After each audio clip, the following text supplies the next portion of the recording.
Well, and then I gotta cook that fish.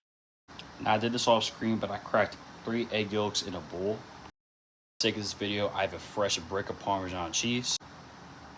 Now there is a scenario where you can buy pre-grated cheese, but make sure there's no cellulose or caking agents in there. Fresh right off the block. Now I'm gonna add this to my egg mixture, along with some fresh cracked pepper. Give this a good mix, set it aside. Now for the sake of this recipe, I know guanciale is typically used, but you can opt for bacon or pancetta. I'm choosing to go for pancetta, so that's what I'm using.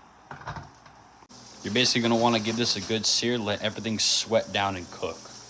Now my water is coming up to a slight boil, so I'm gonna do about a cup of rice.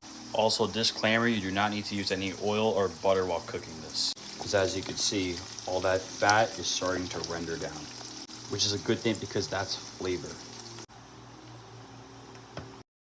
What you're gonna want to do is take some of that guanciale fat and add it to your carbonara cream.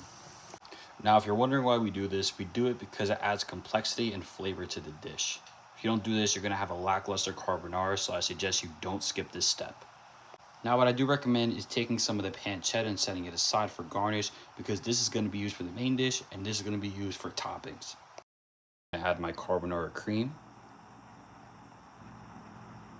My bad, it took a minute to get out of the bowl. Then with that, I'm gonna add my pancetta. And by the way, I had this under some ice pack so it can cool down so that the eggs don't scramble. Ready? 1, 2, 3. Boom. And now with that, I'm gonna add some fresh cracked pepper in there. All right, now let's plate this up. Top of that is shredded cheese. A little bit of that black pepper. I've never seen something so beautiful in my life. Let me show you another one of my favorite comfort foods of all time.